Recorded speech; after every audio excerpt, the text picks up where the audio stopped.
Bonsoir à tous, je suis Rosalie Moyon, la directrice du SPI numérique, donc bienvenue dans cet espace qui est un espace à la fois de coworking et d'événementiel. Et donc on est ravis d'accueillir une conférence du Blue Lab et en partenariat avec par exemple Grégory Duvallée de Clarté qui est un de nos coworkers.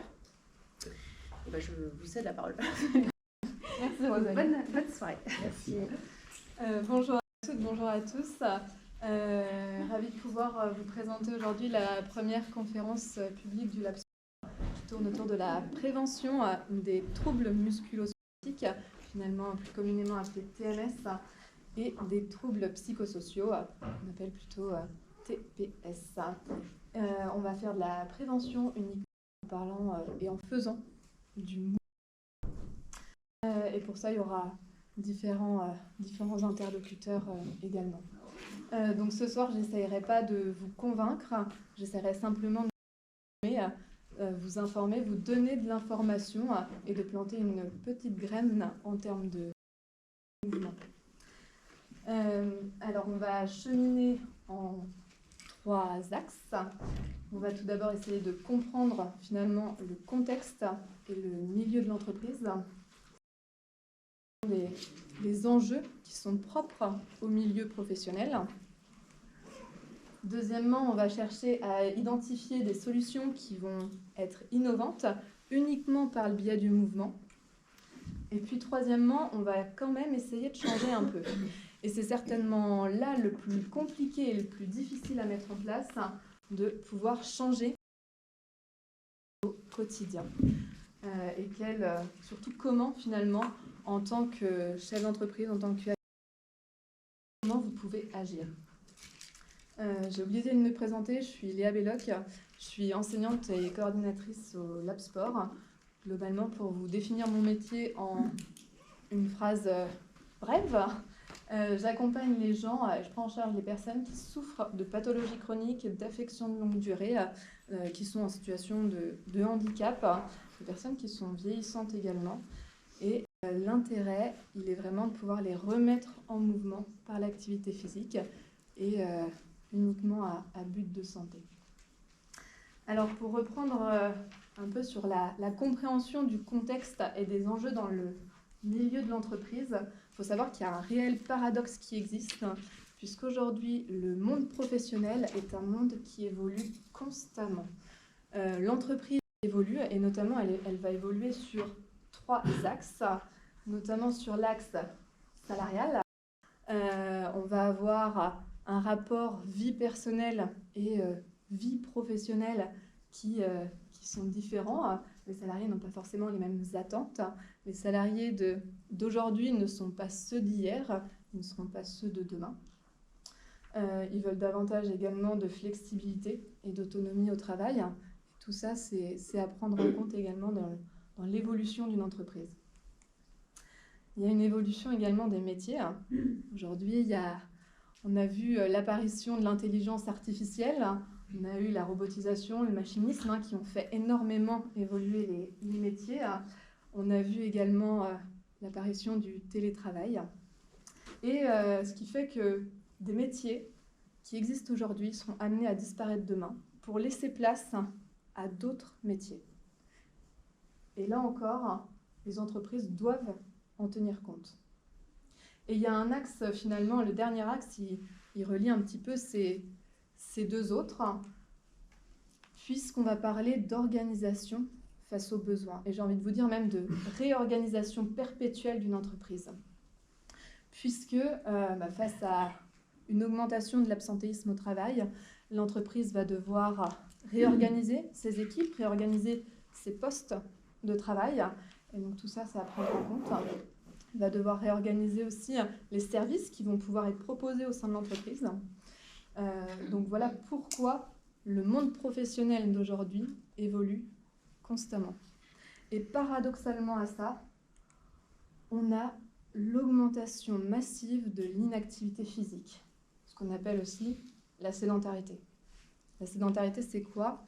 C'est caractérisé en fait par une très très faible dépense énergétique, voire une dépense énergétique relative à celle du repos. Globalement, tous ceux qui sont assis, vous êtes tous sédentaires. Et la sédentarité, alors c'est pas pour vous faire peur, mais la sédentarité, ça représente 7% des décès dans le monde. C'est la cause de 7% des décès dans le monde. Et je vous parle bien de cause parce que pendant longtemps, on a essayé de traiter finalement les conséquences qui sont l'hypertension artérielle, le diabète, l'obésité. Et en fait, on a un traitement qui existe depuis des millénaires et qu'on peut prescrire, que les médecins peuvent prescrire uniquement depuis 2016, et finalement, qui est le mouvement, qui est l'activité physique pour lutter contre la sédentarité. Et conjointement à cette augmentation de la sédentarité, on a une augmentation des maladies professionnelles. Donc les maladies professionnelles ont presque doublé en l'espace de 20 ans, ce qui reste quand même considérable. Aujourd'hui, il faut savoir que les TMS, donc les troubles musculo-squelettiques, représentent à elles seules 88% des maladies professionnelles. Donc ce n'est pas négligeable. Et c'est pour ça qu'on va pouvoir en parler aujourd'hui.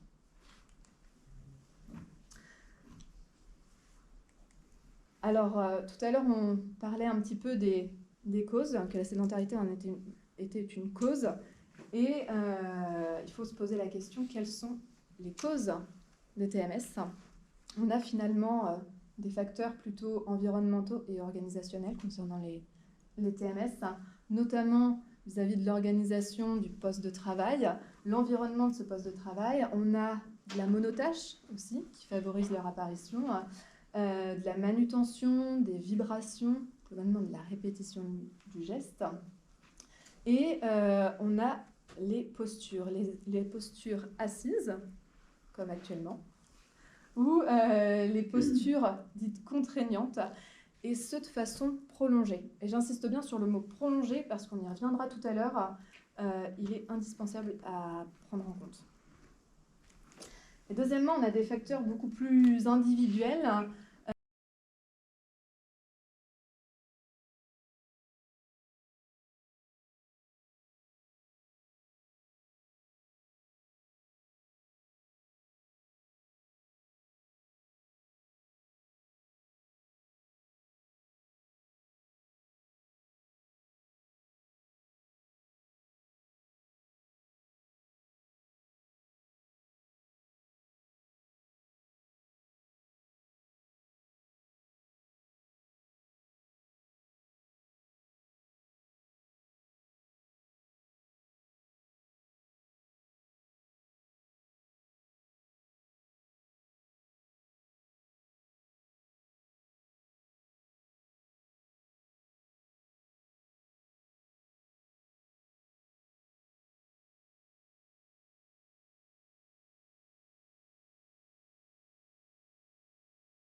Contrario, chez les hommes, on est à 49% des maladies professionnelles issues du BTP et de la métallurgie. Et il y a un autre secteur qui a vu une forte explosion, je vais dire même des TMS, c'est le secteur du transport. En l'espace de 20 ans, l'industrie du transport a connu une hausse de 350% en 20 ans. Donc ça reste... ce n'est pas négligeable.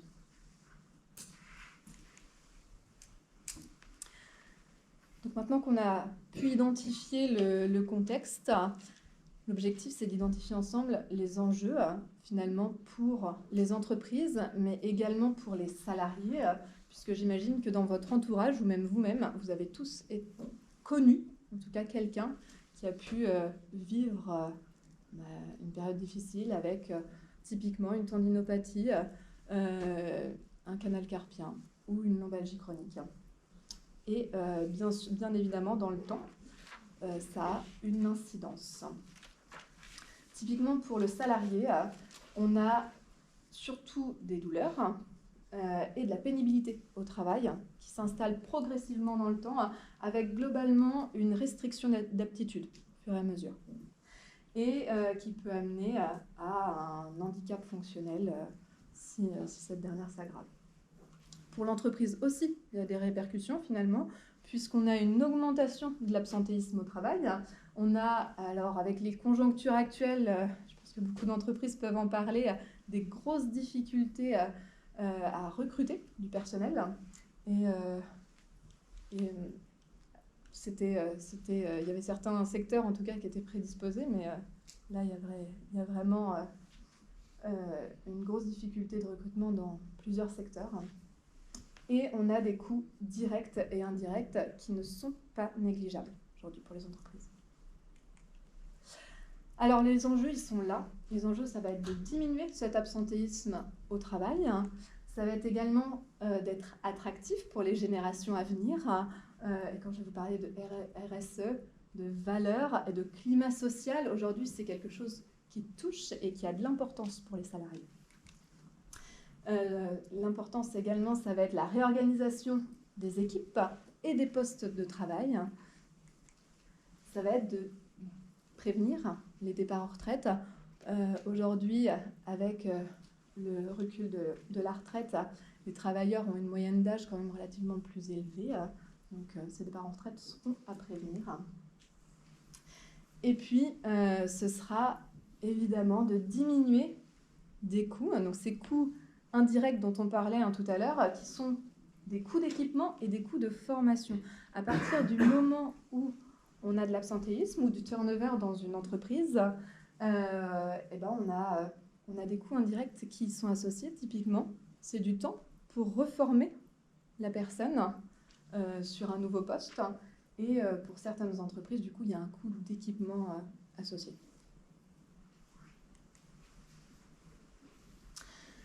Alors, ce soir, on va essayer de déconstruire pour reconstruire ensemble face aux préjugés. Il y a beaucoup d'idées reçues dans le milieu de l'entreprise, notamment en termes de santé et de mouvement. Je vais vous en parler d'un tout simple que vous avez tous entendu, tous vécu au moins une fois dans votre vie. C'est celui du « tiens-toi droit, sinon tu vas avoir mal au dos ». Alors, si je vous demande de vous tenir droit, est-ce que vous avez mal au dos ? Je vais vous montrer une image. C'est une image qui représente typiquement un poste sédentaire, un poste plutôt bureautique, et un poste plutôt physique avec manutention de port de charge lourde. Donc, on a une super croix. C'est pas bien. Quand c'est vert, c'est top. Je vais vous demander, est-ce que vous êtes d'accord avec ça ? Vous pouvez lever la main. Ouais. Soyez pas timide. Donc personne n'est d'accord avec ça. Bah, moi aussi. Ah, au moins deux. La MGEN, ça. Donc, c'est un piège. C'est que vous le sentez venir. Et bien, typiquement, si je vous demande de vous tenir comme ça, bras à 90 degrés, jambes à 90 degrés, je respecte ma lordose lombaire, ma lordose cervicale et ma syphose thoracique. Et bien, je vous assure que si vous tenez cette position pendant 7 heures, eh bien, vous ne la tiendrez pas. Vous aurez des douleurs au bout d'un moment, vous aurez surtout l'envie de faire quelque chose, de changer de position. Et naturellement, votre corps, il va faire ça. Il va prendre une posture qui est la moins coûteuse en énergie, parce que le corps est feignant. Et donc, il va simplement vouloir se mettre dans une posture où il se sent bien. Et je vous parlais tout à l'heure de posture, vous savez, posture contraignante, prolongée. Et en fait, on insistait bien sur le mot prolongé parce que finalement, vous êtes capable de tenir comme ça sans avoir mal au dos. Vous êtes capable de tenir comme ça sans avoir de douleur au dos non plus. Par contre, si on l'instaure dans le temps, effectivement, c'est là où vous aurez des douleurs. C'est une question de temps et non de posture. Donc finalement, il n'y a pas de bonne ou de mauvaise posture, il n'y a qu'une durée. Et si on regarde un peu plus la manutention de port de charge lourde, alors vous imaginez que c'est une charge à peu près de 20 kg. D'accord ? Alors, effectivement, si je vous dis que c'est Schwarzenegger qui porte cette charge, je vous assure que Schwarzenegger, il peut porter la charge comme ça. A contrario, si quelqu'un a déjà un antécédent, des douleurs au niveau des épaules, des douleurs de dos, effectivement, on va préconiser l'autre posture parce que finalement, Schwarzenegger, il a appris à recruter l'ensemble de ses muscles pour optimiser le mouvement et diminuer du coup les contraintes. Et donc Schwarzenegger, il a un corps fort. Mais au-delà de Schwarzenegger, c'est simplement vous, c'est avoir un corps fort, renforcé face aux contraintes de travail. Alors ce schéma-là, il est intéressant parce qu'on entend beaucoup parler quand même. Donc finalement, c'est pas tellement... Alors ça dépend de la charge, mais ça dépend surtout de la personne que vous avez. Si c'est une personne qui a une forte musculature, et qui a une musculature adaptée à la charge, bah, potentiellement c'est OK. Si elle le fait par contre de façon répétée tout le temps dans sa journée, là on va être vigilant. Il faut toujours le recontextualiser et le positionner sur la personne, l'individu en tant que tel. Il y a un super kiné qui disait « il est interdit d'interdire, mais il n'est pas con d'adapter ».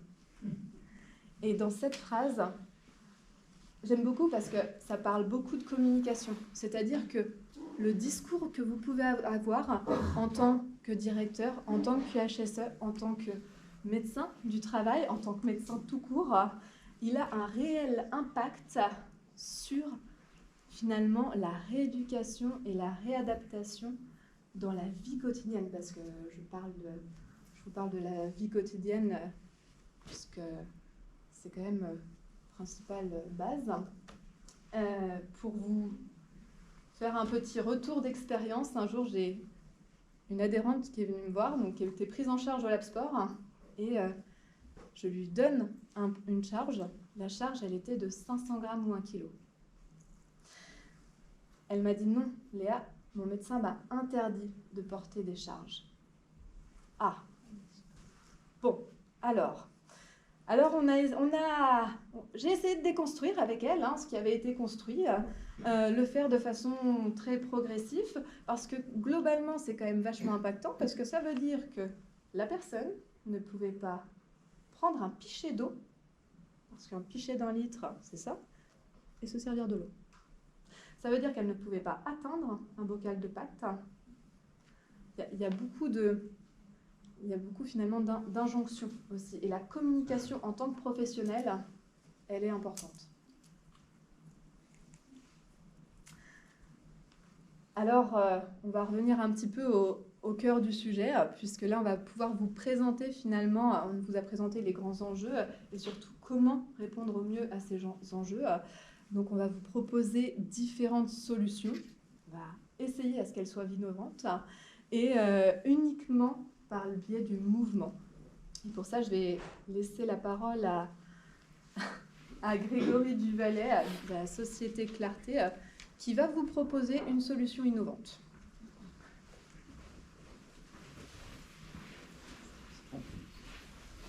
Bonjour à tous. Donc, merci Léa. Comme tu le disais, je fais partie de Clarté. Alors Clarté, c'est une association aussi qui travaille dans les technologies immersives. On travaille dans les technologies immersives depuis 1996. Donc on est considéré comme expert et on fait plutôt de la R&D. On accompagne les entreprises à développer des produits. Nous-mêmes, on n'a pas de catalogue de produits. Donc je vais vous présenter au travers des technologies immersives comment on peut évaluer ou prévenir les TMS. Un petit rappel, une petite définition sur ce que sont les technologies immersives. Donc vous entendrez parler souvent de XR, on va parler de réalité étendue. Et donc quand on parle des réalités étendues, ça prend tout ça. Ici on a la réalité, donc l'environnement qu'on voit avec nos yeux. Ici on va avoir ce qu'on appelle la réalité augmentée. Donc là le petit chat, c'est une information digitale complémentaire qu'on a rajoutée dans l'environnement de la personne. Donc elle voit donc le petit chat, là, c'est une image, mais ça peut être un fichier PDF, ça peut être une image, une vidéo, une modélisation 3D. Ici, on va avoir un environnement qui va être complètement reconstruit par l'informatique. Et donc, c'est ce qu'on appelle la réalité virtuelle. Donc, la personne, elle est immergée dans un univers entièrement recréé par l'informatique et elle va pouvoir se déplacer, interagir avec les éléments. Et puis, on a un autre cas qui est la virtualité augmentée, mais qui est tellement rare et pas forcément intéressant aujourd'hui. Donc, ce que je vais vous présenter, c'est des entreprises qui ont mis en place des outils qu'elles vendent, qu'elles commercialisent, et qui sont utilisés par, la plupart du temps, c'est des grands comptes, des grandes entreprises, des grands groupes, et qui ont, comme tu l'as dit, hein, des problèmes de coûts, des problèmes d'absentéisme dus au TMS. Donc, elles essayent de trouver des solutions pour y remédier. Donc là, je vous parle de l'entreprise qui s'appelle Skyry et qui édite un logiciel. Un grand client, c'est Airbus, un de leurs grands clients, ou Arianespace. Et donc, on va utiliser la réalité virtuelle là pour concevoir les postes de travail. On a les modélisations 3D qui sont faites dans les bureaux d'études et on va anticiper les postures. Donc, on va positionner des mannequins. On va plus ou moins les synchroniser. On peut les synchroniser avec des opérateurs réels. Mais on va surtout coupler à une méthode d'ergonomie qui s'appelle la méthode Roula et qui permet justement d'évaluer et de quantifier les troubles musculo-squelettiques sur un poste de travail. Et donc après, on va pouvoir visualiser en fonction des différentes postures et en fonction aussi de si c'est répétitif dans la journée et donc voir si on peut corriger le poste de travail et donc amener des éléments qui vont pouvoir soulager l'opérateur ou le compagnon. Donc ça peut être des paniers, ça peut être pour prélever des outils, ça peut être des chariots de travail, ça peut être énormément de choses, mais on va pouvoir anticiper, entre guillemets, les erreurs, les TMS, avant d'avoir construit le poste de travail, avant d'avoir réalisé la première PR. Donc ça, c'est a posteriori. Là, on est plutôt dans... Donc là, ça va être des éditeurs, pareil, de solutions logicielles,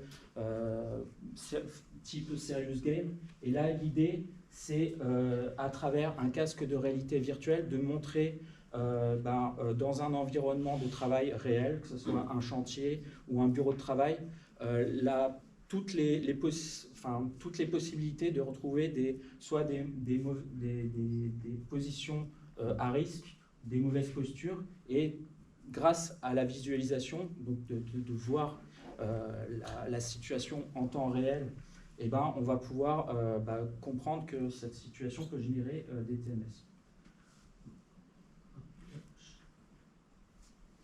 Donc là, on va plutôt être sur un poste de travail existant. Donc là, on va utiliser la réalité augmentée et un peu d'intelligence artificielle. Donc là, le poste de travail existe et on va, sur l'opérateur, sur le compagnon, on va lui mettre ce qu'on appelle des centrales inertielles. C'est des capteurs et qui vont pouvoir nous sortir du suivi et de la détection de mouvements du squelette. Et là encore, la plupart du temps, ils utilisent cette méthode d'ergonomie qui est la méthode Roula. Et on va pouvoir justement voir qu'il a tout le temps le coude au-dessus du cœur et qu'à terme,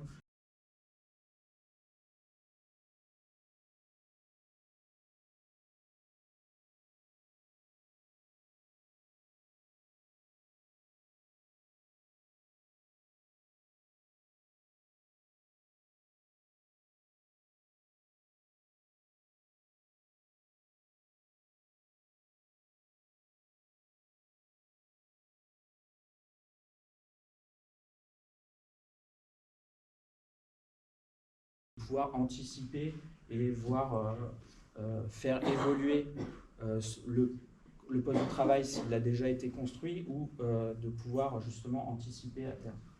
Donc on va avoir de plus en plus de casques de réalité virtuelle qui vont pouvoir contextualiser l'environnement. Et bon, je ne vais pas m'apesantir, mais on va pouvoir mixer l'environnement réel et les interactions avec des éléments 3D qui sont virtuels. Et puis beaucoup d'IA pour justement faire ce qu'on appelle du body tracking, du motion tracking. C'est ce qui est utilisé notamment dans la capture de mouvements des jeux vidéo ou dans le monde des effets spéciaux du cinéma. Et ces technologies arrivent à moindre coût, même sur des portables. C'est là où on a parlé de l'intelligence artificielle, mais il y a une évolution qui est assez forte et qui permet d'avoir ce genre d'outils. On va avoir ce genre d'outils à terme jusqu'aux particuliers et qui permettront justement de pouvoir corriger ou de voir quelle posture adopter en fonction du poste de travail. Voilà. Hop, je te repasse la main. Merci Grégory. J'espère que ça a été clair. Est-ce que vous avez des questions aussi éventuellement, si vous avez des questions. Vous n'hésitez pas. En tout cas, vous n'hésitez pas tout au long de la présentation. Plus il y a d'échanges et mieux c'est. Donc Grégory a pu vous présenter une première solution innovante finalement par le biais du mouvement et plutôt finalement par le biais de l'analyse du mouvement en fonction du poste de travail. Je vais vous présenter d'autres solutions par le mouvement qui vont permettre de prévenir les TMS au sein dans le monde professionnel. Alors, je vais vous poser une question. Quels sont, d'après vous, les bénéfices d'avoir des salariés actifs ?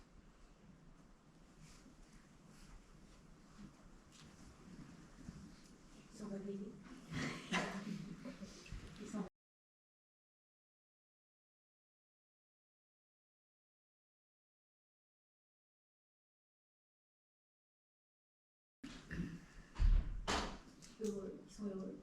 Heureux.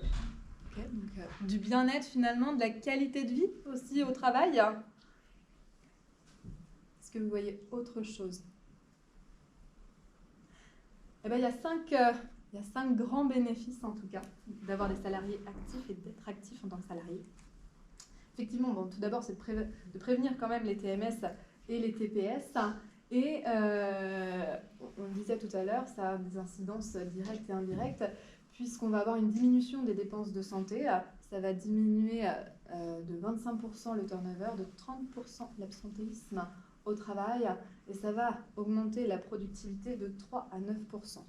Quand je vous parle ici de productivité, c'est non pas d'augmenter typiquement la vitesse des chaînes de travail, puisque sinon on va être sur les mêmes problématiques, on va revenir aux mêmes problématiques, mais bel et bien tout à l'heure on discutait du temps de formation. Si on a beaucoup de turnover, c'est le fait de former de nouvelles personnes qui arrivent, c'est beaucoup plus de productivité finalement si on arrive à diminuer ce turnover.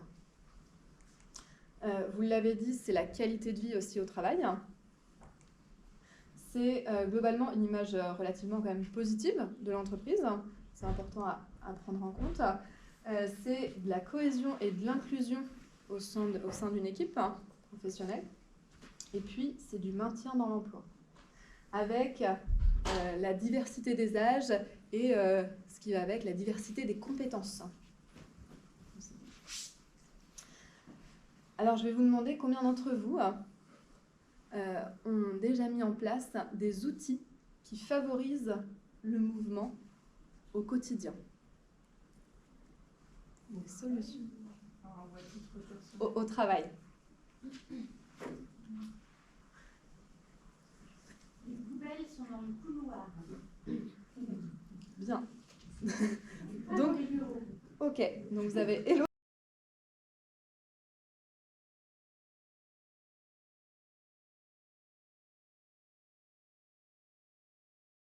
Qui ont été mises en place.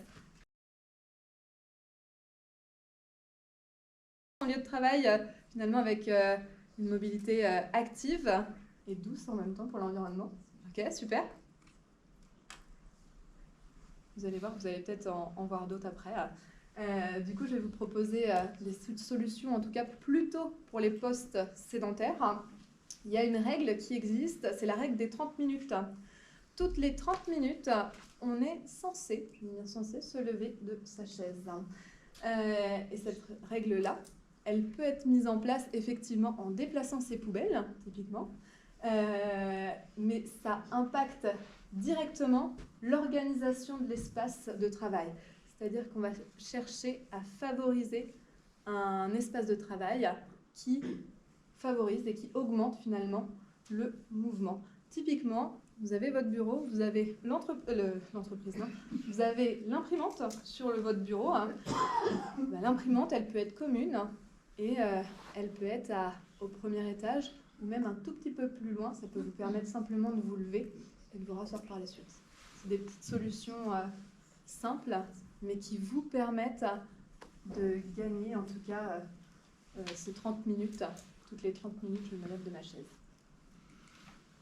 Ça va être le fait de varier les tâches, mais du coup ça correspond également à l'organisation de l'espace de travail. Je varie mes tâches et mes schémas moteurs. On parlait de répétition du geste. Donc plus je varie ces tâches, on évite la monotâche, et mieux c'est.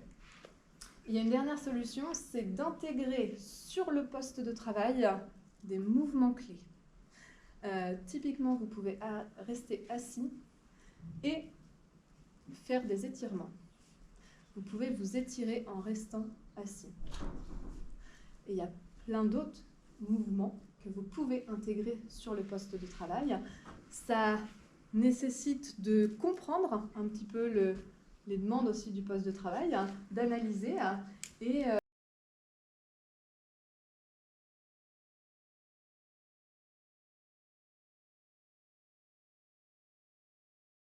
pour des chauffeurs de car, où on a pu étudier finalement et analyser le poste de travail en amont.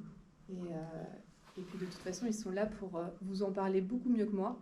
Je laisse la parole à Anna Loen et Thierry de l'entreprise. Je vais juste poser une question. En fait, dans les entreprises, on a vu arriver les grosses boules en fait, qui sont plutôt utilisées à la base pour les grossesses, etc. Oui. Pour les accouchements. Oui. Et je voulais savoir en fait si le fait de s'asseoir en fait sur ces grosses balles, est-ce que ça peut équilibrer avec les 30 minutes? Est-ce que ça pourrait... Alors non, ça n'équilibre pas avec les 30 minutes parce qu'on est toujours en position finalement sédentaire, c'est ce qu'on disait, et donc avec un moindre coût énergétique. Par contre, l'avantage de ces Swiss Balls, c'est de solliciter davantage le dos. L'avantage aussi, c'est que vous pouvez bouger plus facilement sur le ballon. Vous pouvez vous rendre un petit peu plus mobile. Donc il y a quand même de nombreux avantages à utiliser la Swiss Ball. L'idéal même, mais ça vous pouvez le voir avec un ergonome, c'est de varier justement, avoir des bureaux qui se soulèvent, différents sièges. Donc il y a des sièges ergonomiques, mais vous pouvez varier typiquement avec la Swiss Ball. Et ça, c'est super. Eh bien super, je laisse la parole à l'entreprise Keolis. Bonsoir. Bonsoir. Alors nous, on est une entreprise de transport de voyageurs, donc on a majoritairement des conducteurs de bus et de cars et beaucoup de transports scolaires. Donc voilà, on a un gros problème d'absentéisme, donc on a plus de 10% d'absentéisme. On a aussi une population qui est plutôt vieillissante puisqu'on a pas mal de temps partiel. Donc on a aussi des retraités qui sont conducteurs. Voilà pour le contexte. Oui, on part de 20 ans à 75 ans. Il y a des conducteurs à 75 ans, voire plus. Il n'y a pas de limite. Donc ça veut dire que c'est des personnes déjà usées par d'autres métiers. Ils sont retraités, mais qui ont besoin, pour des raisons financières, de travailler encore. Et donc nous, la population, on va pas intervenir sur quelqu'un de 20 ans comme sur quelqu'un de 75 ans forcément. Et voilà, ça engendre plein de conséquences pour le travail et autres. Oui, parce qu'on a aussi donc une problématique d'accident du travail avec des chutes en descendant les marches. On a pas mal de problèmes de membres supérieurs, tendinite, capsulite, gestes répétitifs, etc. Comme de dos. Problème de dos. Donc, on a rencontré Angel et Léa. Et on l'a fait dans un but justement de réduction de ce taux d'absentéisme, aussi pour sortir du contexte du travail et prendre soin de nos salariés. Et oui, tu es intervenu, je sais pas combien de fois. 5 fois par site. 5 fois par centre. Ouais. Oui, du coup, on les a fait intervenir sur 2 centres, Saint-Nazaire et Guérande, sur une fois tous les 15 jours par centre, et étaient conviés les conducteurs qui voulaient.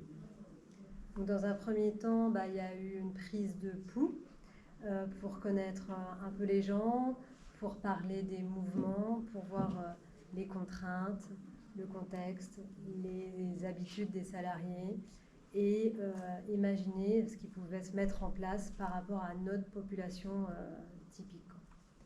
Donc c'est là où vraiment c'était top parce qu'il y a eu une vraie réponse. Et en fait, Léa et donc son équipe, ils ont bien compris.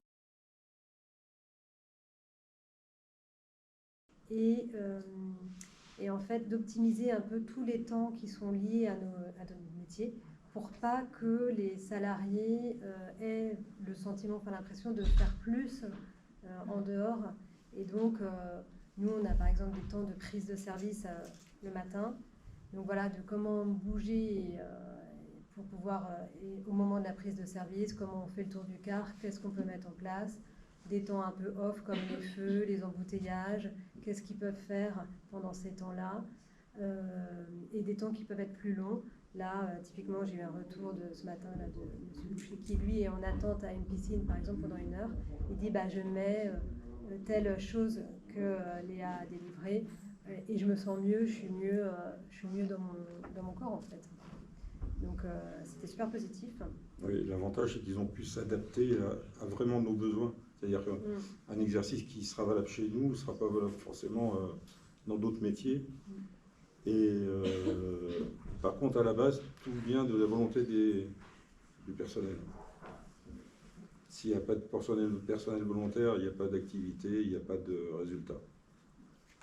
Parce que nous, on a quand même en gros 10% d'absentéisme. C'est ce qu'on disait, surtout le problème, c'est ce qu'on disait, épaule, dos, position assise en permanence, et les âges qui font que.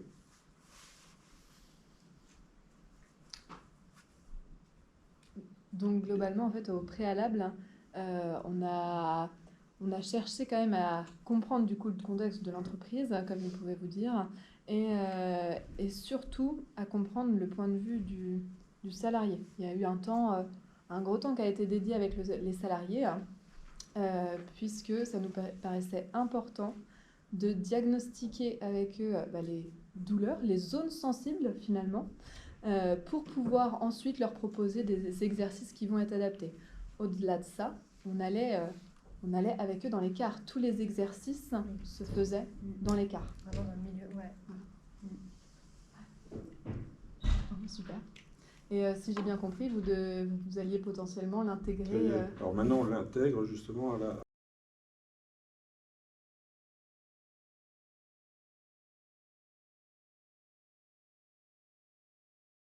Et on va essayer de refaire des petites sessions entre nous, des beaux jours, et en sachant que je vais exporter aussi, je m'occupe de 3 départements pour 600 personnes, j'exporte dans d'autres départements le concept. On essaye. Donc on a eu des fiches support, on a eu 4 fiches support par rapport à tous ces temps qui avaient été définis. Et en fait, elles sont vraiment simples et lisibles. Et du coup, ça pollue pas le cerveau. Enfin, du coup, c'est facile à mettre en place et à répéter et à avoir sous le coude. Donc non, c'était vraiment pratique. Et encore ce matin, en sondant certains salariés, j'ai une conductrice qui m'a dit moi, hier, j'ai beaucoup roulé et tout d'un coup, j'ai senti mon nerf sciatique. Et elle m'a dit j'ai fait les mouvements que Léa. Ouais, donc vraiment, tout ça s'est mis en place. Donc, c'est vraiment positif. Ouais.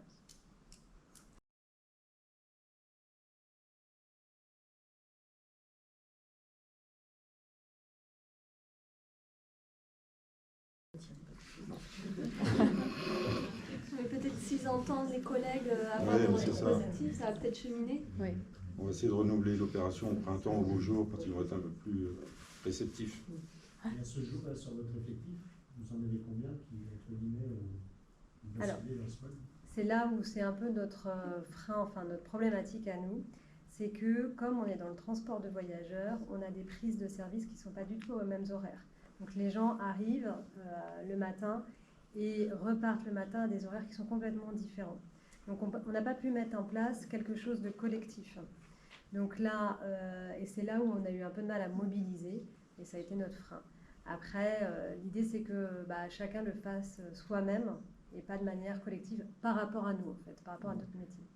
C'est pour ça qu'on l'intègre à l'intégration des nouveaux, pour les faire un peu réfléchir.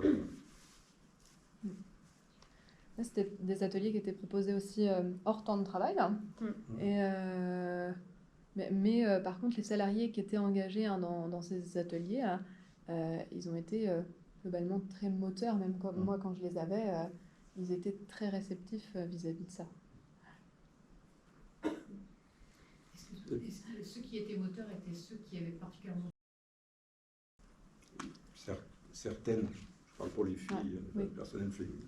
Certaines, oui. Est-ce que c'est pas souvent quand on a vraiment nos difficultés qu'on commence en fait un petit peu à réfléchir à... Non, parce que je prends l'exemple d'Isabelle, elle, le sport, non, elle ne connaît pas, elle n'a jamais connu, je pense. Au final, elle se sentait mieux après. Ouais. En entreprise, on ne parle jamais alors, ni d'activité physique et encore moins de sport. Et c'est pour ça, qu'on parle juste de mouvement. Parce que finalement, ça peut parler un peu à tous. Et il y en a qui sont un peu allergiques à l'activité physique. Alors, si on arrive avec ce mot-là, il y a une allergie qui se met. Non, ce que je disais, elle n'a jamais fait de sport de sa vie.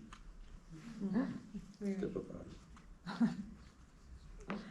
Bon, super, merci à vous deux. Ça va mieux. Hein,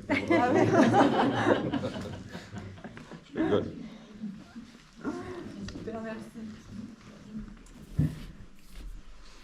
Et donc on a vu un petit peu sur des solutions à proposer sur des postes finalement sédentaires. On parlait tout à l'heure des postes plutôt physiques.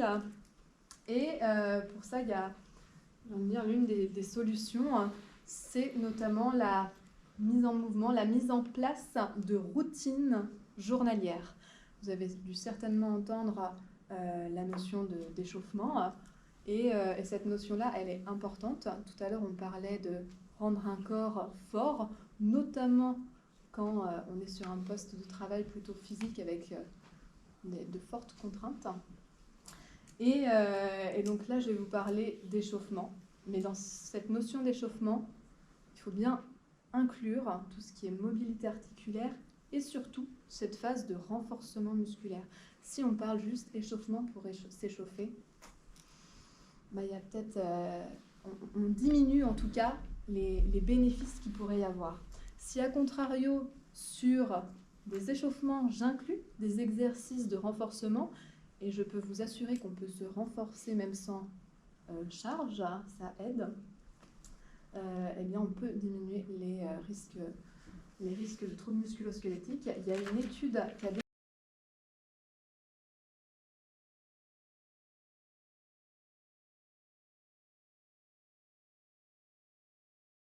avec des tâches répétitives. Elle a démontré que seulement 6 à 9 minutes de ces échauffements avec un mixte mobilisation, renforcement musculaire a entraîné des résultats superbes au bout de 4 semaines seulement.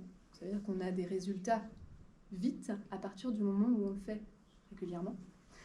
Les résultats ils sont notamment au niveau de l'augmentation, de l'amélioration de la souplesse des chaînes postérieures, donc globalement dos, cervical, ischio-jambier, donc l'arrière des cuisses, etc. Et on a une augmentation de la souplesse au niveau des épaules. On a également une amélioration de l'endurance et des capacités cardiovasculaires. Et surtout, j'ai envie de dire, ce qui nous intéresse, c'est également cette force pour rendre notre corps fort et adapté face aux contraintes.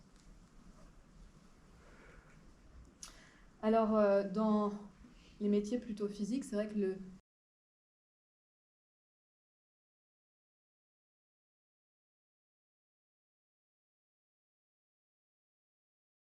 il y a des choses superbes qui ont été créées et on a peut-être un petit peu plus délaissé le corps et ça va avec l'augmentation, entre autres, de la sédentarité et de notre société en général.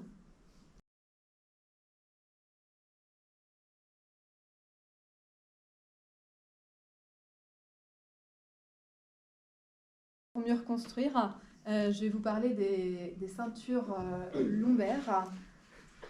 Typiquement, quand vous avez un employé qui vient avec une ceinture lombaire, que cet employé est nouveau, qui vient juste de positionner sa ceinture lombaire, vous pouvez peut-être lui conseiller d'enlever cette ceinture lombaire et de gagner en musculature. Et ça a un réel impact.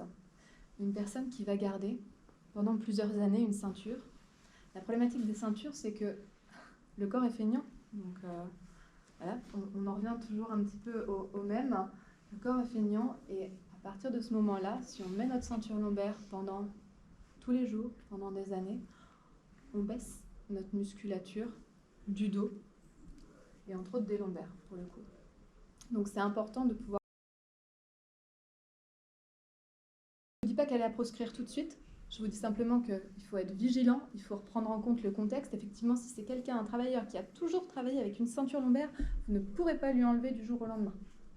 C'est impossible. A contrario, vous pouvez le conseiller en lui indiquant des exercices de renforcement musculaire et de façon progressive. Et comme je vous le disais, du coup, un corps fort et adapté aux contraintes du métier sont indispensables. Alors, on parlait de changer. Vous avez vu un petit peu toutes les solutions qui existaient, mais finalement, comment vous allez pouvoir procéder à ce changement et mettre en mouvement les salariés. Il y a différentes possibilités. Il y a des possibilités, notamment, on le disait tout à l'heure, sur le fait de favoriser des déplacements actifs et doux. Donc, quand vous venez à pied au travail, quand vous venez à vélo au travail, c'est favoriser le mouvement. Vous pouvez également, dans une entreprise, vous pouvez également mettre à disposition des salariés un espace où finalement les salariés vont pouvoir prendre soin d'eux. Et vous pouvez favoriser l'engagement dans un club sportif. Et outre ces trois changements, ces trois pouvoirs d'agir, vous en avez beaucoup plus. Vous pouvez sensibiliser les salariés aux enjeux de l'activité physique et je veux dire du coup du mouvement en entreprise.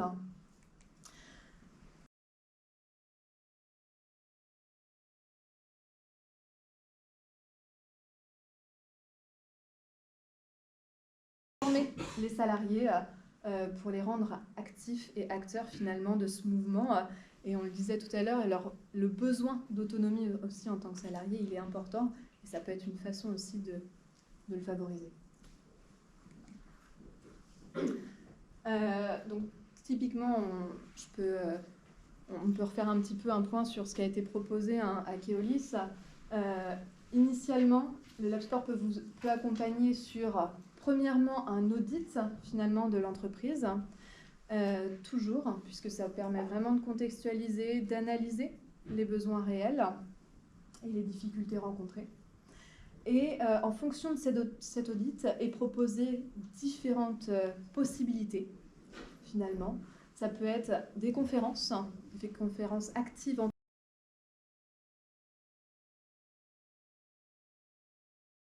des ateliers d'activités adaptés toujours aux contraintes du poste de travail. Et ça peut être, comme on le disait, choisir de former les salariés pour les rendre autonomes sur le poste, en fonction du poste de travail.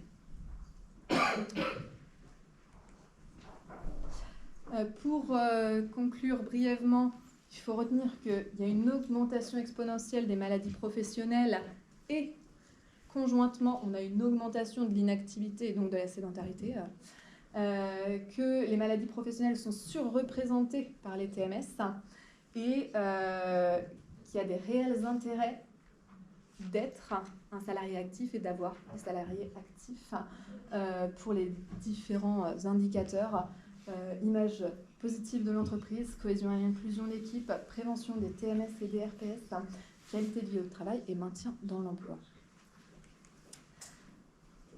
Je vous remercie de votre attention. Je tiens à dire un grand merci à Rosalie Moyon du SPI qui nous a mis à disposition cette superbe salle. Je tiens à remercier du coup le CESI. Il y a des étudiants, un étudiant qui a pu participer aussi à l'amélioration en tout cas du contenu de cette conférence. Et je remercie Elodie également. Je remercie l'entreprise Keolis pour leur témoignage et l'entreprise Clarté pour le développement d'une solution innovante en termes de prévention. Merci à tous.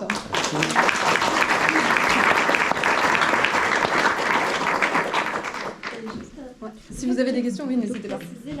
La formation activité physique au service de la santé au travail, c'est pour les cadres ou les managers? Alors justement, en fait, la formation, elle s'adapte. On a une formation plutôt post-bureautique, donc plutôt post-sédentaire, et à contrario, il y a des formations plutôt pour des conditions physiques, pour un métier à conditions physiques. Pour les cadres managers ou pour les agents eux-mêmes? Alors, souvent, la plupart du temps, quand on fait ces formations, effectivement, c'est pour la direction, le QHSE, quand il y en a, ou le RH. Et après, en tout cas, pour l'avoir déjà mis en place, ce type de formation, ça fonctionne super bien quand il y a des chefs d'équipe, typiquement.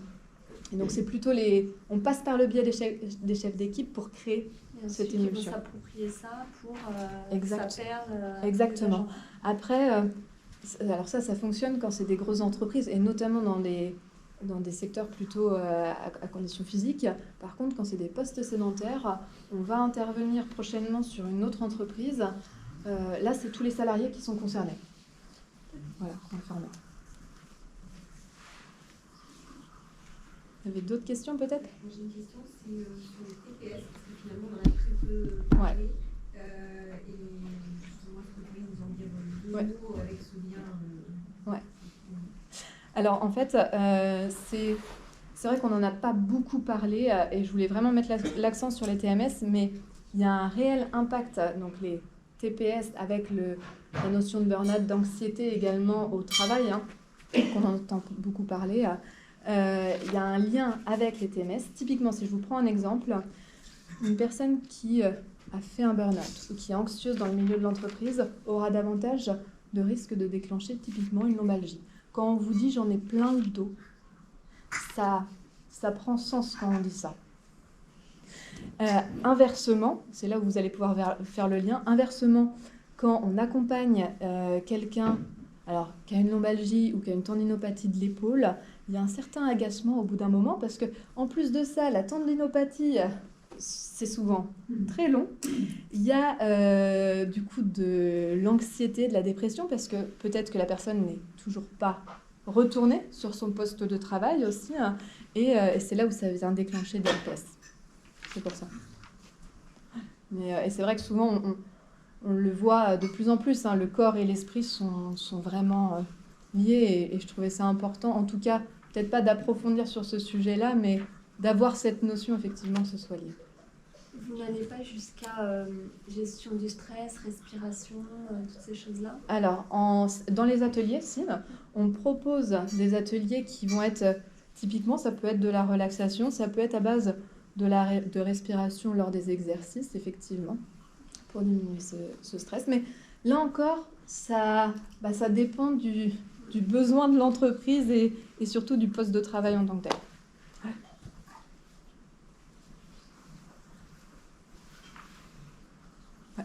Vous avez des locaux pas très loin? Oui, c'est ça. Est-ce que, du coup, au-delà de ce que vous avez présenté, vous avez des offres pour des entreprises qui voudraient mettre à dispo du temps pour leurs salariés qui veulent venir vous voir directement là et pas chez eux en entreprise? Ce serait super. Pour l'instant, en fait, les personnes viennent au Lab Sport sur prescription médicale. Okay. Donc, pour vous dire, on est à même pas 5 minutes, on est à 2 pas. On est juste en face de la poste. Et effectivement, pour le moment, on passe toujours par prescription médicale, mais je pense qu'il y a un réel enjeu pour les entreprises de proposer en amont pour leurs salariés, de proposer un programme. Et pourquoi pas de payer aussi un programme à leurs salariés. Et je pense que ça en serait d'autant plus bénéfique. Typiquement, si quelqu'un part en arrêt de travail pour une problématique de tendinite de l'épaule, peut-être que l'entreprise elle-même peut aller de l'avant et proposer ce genre d'initiative, toujours en passant bien évidemment par un médecin pour avoir la délibération de la prescription médicale.